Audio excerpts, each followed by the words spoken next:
The Law and the Promise, Neville Goddard, Chapter 2, Dwell Therein. My God, I heard this day that none doth build a stately habitation, but he that means to dwell therein. What house more stately hath there been or can be, and his man? To those creation, all things are in decay. George Herbert.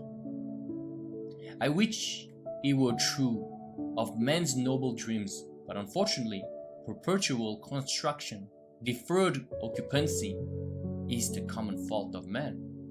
Why build a stately habitation unless you intend to dwell therein?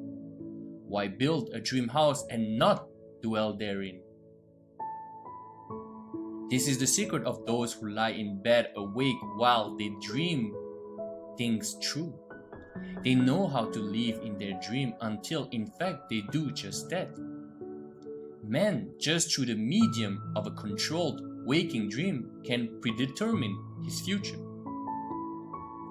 That imaginal activity of living in the feeling of the wish fulfilled leads man across a bridge of incident to the fulfillment of the dream. If we live in the dream, thinking from it and not of it, then the creative power of imagining will answer our adventurous fancy, and the wish fulfilled will break in upon us and take us unawares. Man is all imagination. Therefore, man must be where he is in imagination, for his imagination is himself. To realize that imagination is not something tied to the senses or enclosed within the spatial boundary of the body is most important. Although man moves about in space by movement of his physical body, he needs not be so restricted. He can move by a change in what he is aware of, however real the scene on which sight rests. Man can gaze on one never before witnessed. He can always remove the mountain if it upsets his concept of what life ought to be. His ability to mentally move from things as they are to things as they ought to be is one of the most important discoveries that man can make.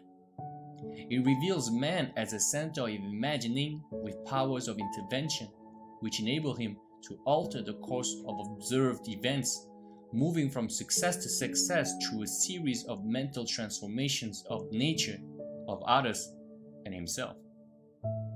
For many years, a doctor and his wife dreamed about their stately habitation, but not until they imaginatively lived in it did they manifest. Here is the story.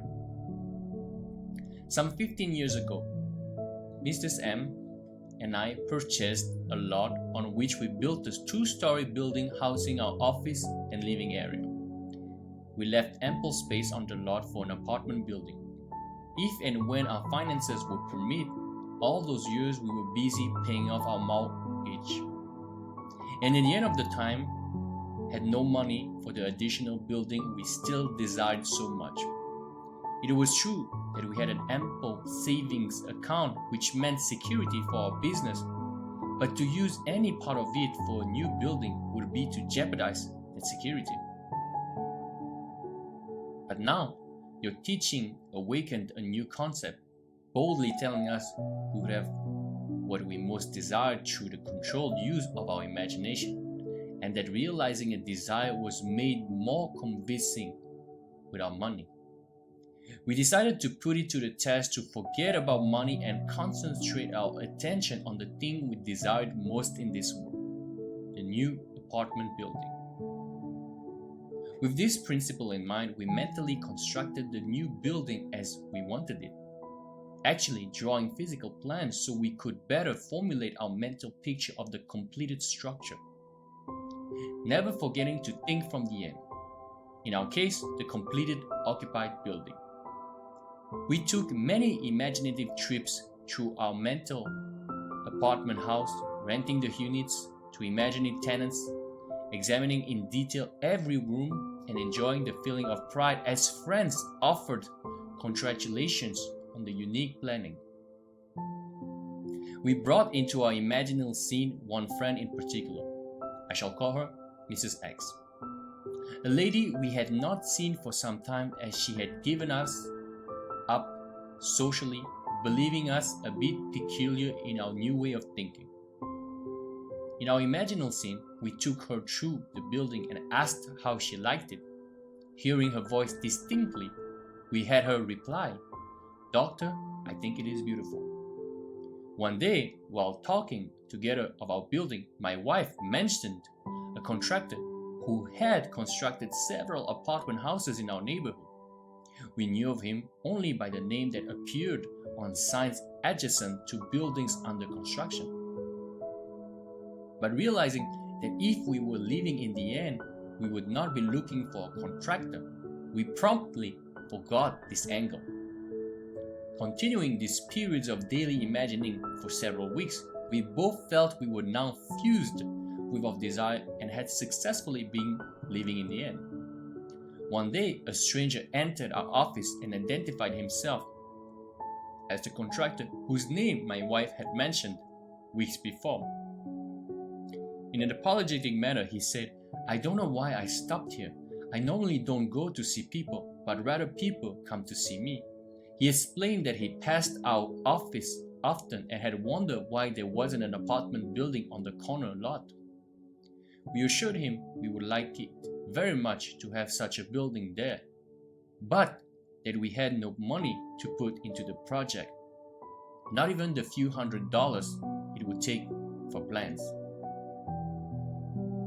Our negative response did not faze him, and seemingly compelled, he began to figure and devise ways and means to carry out the job, unasked and unencouraged by us. Forgetting the incident, we were quite startled when a few days later this man called, informing us that plans were completed and that the proposed building would cost us $30,000. We thanked him politely and did absolutely nothing.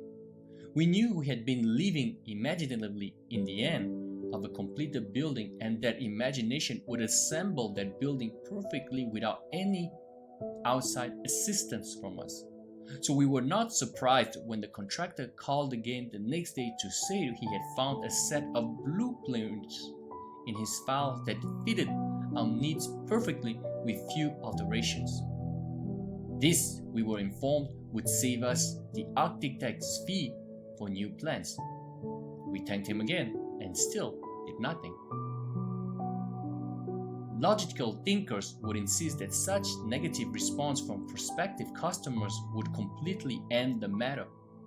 Instead, 2 days later, the contractor again called with the news that he had located a finance company willing to cover the necessary loan with the exception of a few $1,000s. It sounds incredible, but we still did nothing. For, remember, to us this building was completed and rented, and in our imagination we had not put one penny into its construction. The balance of this tale reads like a sequel to Alice in Wonderland, for the contractor came to our office the next day and said, as though presenting us with a gift, "You people are going to have that new building anyway. I've decided to finance the balance of the loan myself. If this is agreeable, I'll have my lawyer draw up the papers and you can pay me back out of net profits from rentals." This time, we did do something. We signed the papers and construction began immediately. Most of the apartment units were rented before final completion, and all but one occupied the day of completion. We were so thrilled by the seemingly miraculous events of the past few months that for a while we didn't understand this seeming flaw in our imaginal picture. But knowing what we had already accomplished through the power of imagining, we immediately conceived another imaginal scene, and in it this time, instead of showing the party to the unit and hearing the words "we'll take it," we ourselves in imagination visited tenants who had already moved in that apartment. We allowed them to show us through the rooms and heard their pleased and satisfied comments. 3 days later, that apartment was rented. Our imaginal imaginary drama had objectified itself in every detail save one, and that one became a reality when 1 month later, our friend, Mrs. X, surprised us with a long overdue visit, expressing her desire to see our new building. Gladly, we took her through, and at the end of the tour, heard her speak the line we had heard in our imagination so many weeks before, as with emphasis on each word, she said, "Doctor, I think it is beautiful." Our dream of 15 years was realized, and we know now that it could have been realized any time within those 15 years if we had known the secret of imagining and how to live in the end of desire. But now it was realized. Our one big desire was objectified, and we did not put 1 penny of our own money into it. Through the medium of a dream, a controlled waking dream, the doctor and his wife created reality. They learned how to live in their dream house, as in fact now they do. Although help seemingly came from without, the course of events was ultimately determined by the imaginal activity of the doctor and his wife. The participants were drawn into the imaginal drama because it was dramatically necessary that they should be. Their imaginal structure demanded it. All things by a law divine in one another's being mingle. The following story illustrates the way in which a lady prepared her stately habitation by imaginatively sleeping in it or dwelling therein. A few months ago, my husband decided to place our home on the market. The main object for the move, which we had discussed many times, was to find a home large enough for the two of us, my mother and my aunt, in addition to 10 cats, 3 dogs, and 1 parakeet. Believe it or not, the contemplated move was my husband's idea, as he loved my mother and aunt and said it was at their house most of the time anyway, so why not live together and pay 1 tax bill? I liked the idea tremendously, but I knew that this new home would have to be something very special in size, location, and arrangement, as I insisted on privacy for all concerned. So at the moment, I was undecided whether to sell our present home or not, but I did not argue, as I knew quite well from past experience with imagining that our house would never sell until I stopped sleeping in it. 2 months and 4 or 5 real estate brokers later, my husband had given up on the sale of our house, and so had the brokers. At this point, I had convinced myself I now wanted the change. So, for 4 nights in my imagination, I went to sleep in the kind of home I would like to own. On the 5th day, my husband had an appointment at a friend's home I would like to own. On the 5th day, my husband had an appointment at a friend's home, and while there, met a stranger who just happened to be looking for a house in the hills. He was, of course, brought swiftly back to see our house, which he walked through once and said, "I'll buy it." This did not make us very popular with the brokers, but that was alright with me, as I was happy to keep the broker's commission in the family. We moved within 10 days and stayed with my mother while looking for a new home. We listed our requirements with every agent on the Sunset Strip, only because I wouldn't move out of the area. And each one of them, without exception, informed us we were both mad. It was entirely impossible, they said, to find an older home of English style with 2 separate living rooms, separate apartments, a library, and built on a flat knoll with enough ground space to fence for large dogs, and located in one particular area. When we told them the price we would pay for this house, they just looked sad. I said that wasn't all we wanted. We wanted wood paneling all through the house, a huge fireplace, a magnificent view, and seclusion. No close neighbors, please. At this point, the lady agent would giggle and remind me that there was no such house.